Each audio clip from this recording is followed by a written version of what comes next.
အခုကလေးငယ်လေးတွေစနစ်မပြည့်သေးတဲ့ကလေးလေးတွေကဒါဖြတ်တန်းနေတော့မဲ့သူတို့17နှစ်ကနေအသက်20အထိအောင်ကြတော့ခိတ္တာဓာတကလို့ခေါ်တယ်ပြောခြင်းနဲ့ပါခြင်းနဲ့တငယ်ချင်းအပေါင်းအသင်းတွေနဲ့ကစားတယ်အပေါင်းအသင်းအဖော်မင်းနဲ့အဲ့ဒါလို့နေတဲ့အချိန်ပိုင်းခိတ္တာဓာတက10စုနှစ်တခါ21နှစ်ကနေပြီးတော့30နှစ်ထိအောင်တော့လူရဲ့ခန္ဓာကိုယ်ဟာထွားချိုင်းပြီးတော့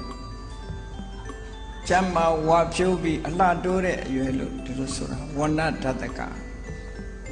ဒါကိုလည်းပဲဖြတ်ကျော်နေကြတာလူတွေကဖြတ်ကျော်32နှစ်ကနေပြီးတော့40ကျတော့ဗလဓာတက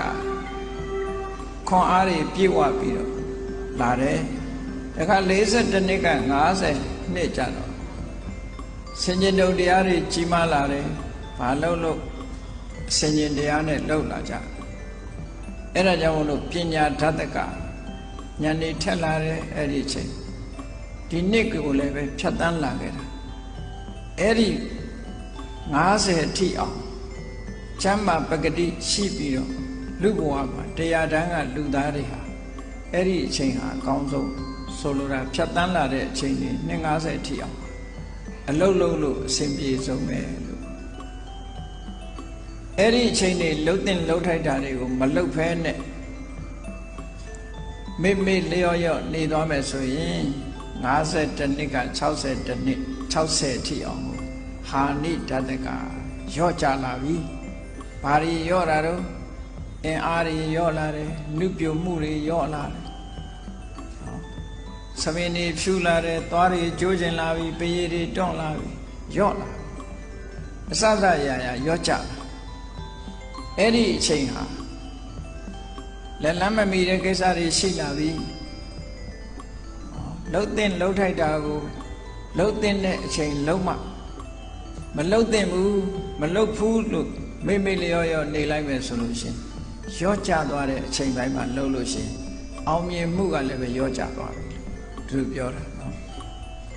အရွယ်3မျိုးနဲ့ပိုင်းတာရှိသေးတယ်ဒါက10စုနှစ်တွေနဲ့ပိုင်းတာအရွယ်3မျိုးနဲ့ပိုင်းတဲ့အခါကျတစ်နှစ်ကနေပြီးတော့33နှစ်အထိပထမအရွယ်လို့ခေါ်တယ်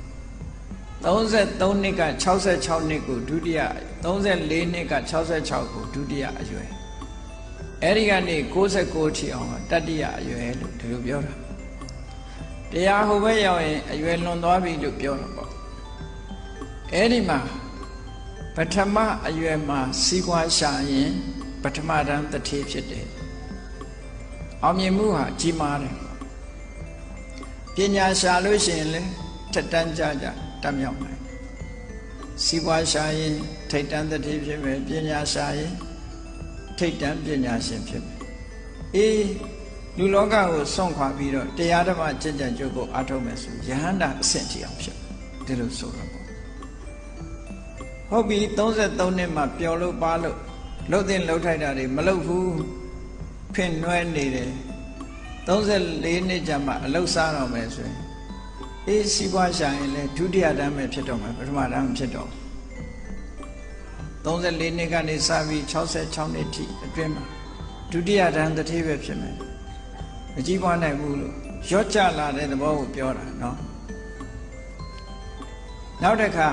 ပညာရှာပြန်တော့လည်းပဲထို့တူပဲငယ်တုန်းကအတိုင်းအတာအထိမမိနိုင်ဘူးတဲ့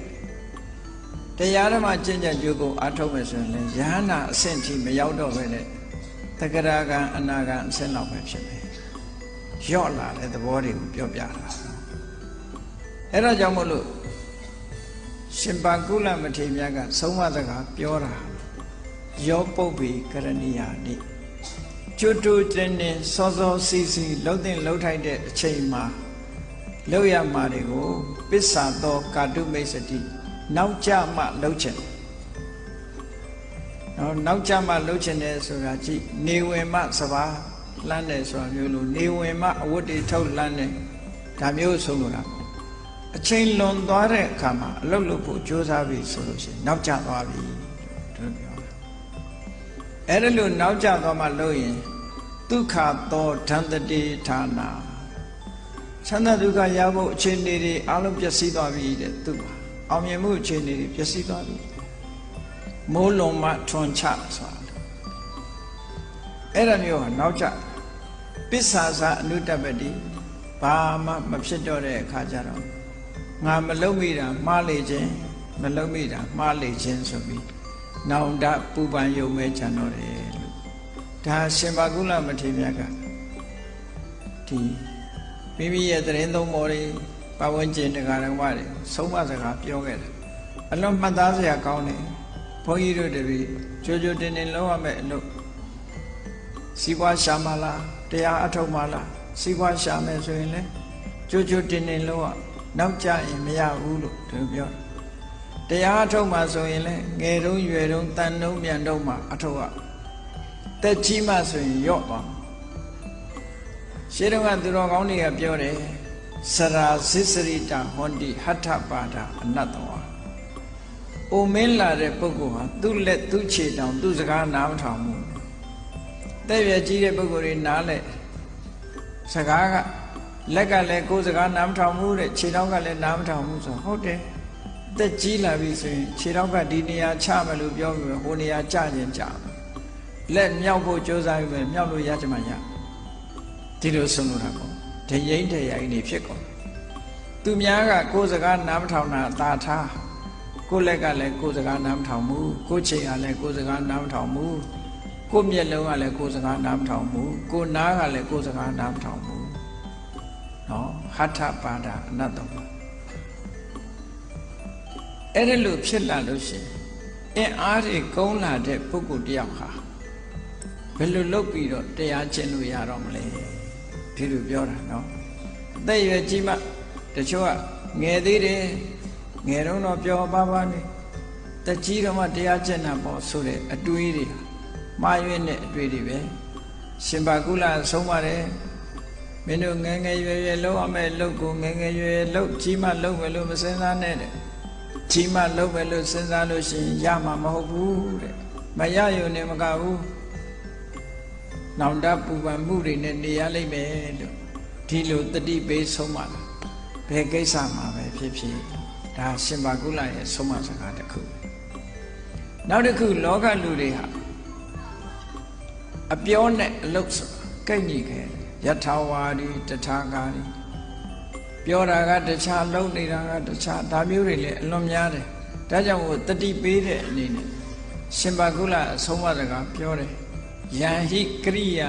တံဟိဝရိကိုလှုပ်တာကိုသာကိုပြောပါယန္နကရိယာနတ္တံဝရိကိုမလှုပ်တာကိုမပြောပါနဲ့ဆိုလိုတာကိုလုံးမကိုပြောရသောအဖြစ်လူတွေဟာမလှုပ်တာကိုမလှုပ်ခဲနဲ့ပြောနေတာအပြောတတ်တတ်တွေများတယ်ပေါ့ဒါကြောင့်မို့ကိုလှုပ်တာကိုပဲပြောပါမလှုပ်တာမပြောပါနဲ့အဲ့တော့မလှုပ်တာတွေကိုပြောပြီးဆိုလို့ရှိရင်ဘာဖြစ်လဲအကရောတံဘာတမနံပရိသန္နန္တိပဏိတာမလှုပ်ခဲနဲ့အပြောတတ်တဲ့လုပ်နေတဲ့လူမျိုးကိုတကယ်စဉ်းစားဆင်ခြင်ဉာဏ်ရှိတဲ့ပညာရှိတွေကဒီလူဟာဘယ်လိုလူစားလဲဆိုတာသိတယ်ဒီလိုဆိုလိုတာနော်မလှုပ်ခဲနဲ့ပြောတဲ့ပုဂ္ဂိုလ်ပြောတတ်တဲ့သမားကိုအပြောသမားဖြစ်ပညာရှိတွေကနားလဲသဘောပေါက်တယ်ဒီလူဟာတက်တက်လေးပါပဲလို့ပဲပြောခံမှာပဲပေါ့ဒါကြောင့်မို့လို့ကိုလှုပ်တာကိုသာကိုပြောပါမလှုပ်တာကိုမပြောပါနဲ့ဆိုတာသူ့ရဲ့ဆုံးမစကားပဲဆုံးမစကားတစ်ခုဒါလည်းနေစဉ်နဲ့အမြတ်ပြောဆိုလုံးလုံးနေကြတဲ့ပုဂ္ဂိုလ်တွေရေးကြည့်တာပဲမိသားစုတွေမှာလည်းရေးကြည့်တာပဲရက်ွက်ထဲမှာလည်းရေးကြည့်တာလှုပ်တာကိုသာပြောမလှုပ်တာကိုမပြောနဲ့အပြောနဲ့အလုပ်ကိုက်ညီမှုရှိပါစေအဲ့ဒါမှလူကဲ့ရဲ့မှုလည်းလွတ်မယ်ဒါရှင်ဘာကုလကဒီလိုဆုံးမတယ်နောက်ဆုံးဆုံးမတာလောကကြီးမှာမင်းတို့ဘယ်နေရာရှာကြည့်ကြည့်ချမ်းသာဒုက္ခဆိုတာအပြည့်အဝရနိုင်တဲ့နေရာလောကကြီးမှာမရှိဘူးတဲ့လောကကြီးမှာမရှိဘူးတကယ်ချမ်းသာဒုက္ခရခြင်းတော့တကယ်ချမ်းသာတဲ့နေရာတော့နိဗ္ဗာန်ပဲနောက်ဆုံးနိဗ္ဗာန်ကလွဲလို့တခြားနေရာတွေကချမ်းသာဒုက္ခအပြည့်ရနိုင်တာမဟုတ်ဘူး